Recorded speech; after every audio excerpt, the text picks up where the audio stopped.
primetime news this evening, flooding, landslides and displacement. The order of the day as the country continues to be impacted by the outer bands of Hurricane Ian. When will it end? Several Clarendon residents reeling from the impact of flood rain. And National Treasure losing its appeal. But why?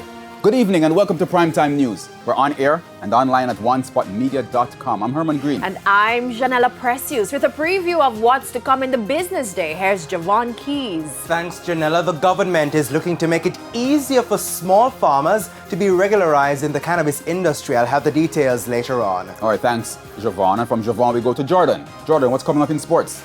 Well, Herman, Jamaican football fans love the Reggae Boyz and they love Lionel Messi. They'll get to see both in action tomorrow right here on TVJ. I'll give you more details in Primetime Sports later on.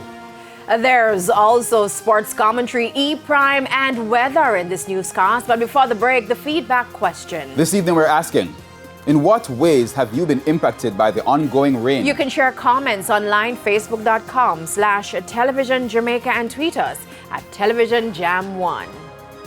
Please stay with us. Primetime News returns after this break.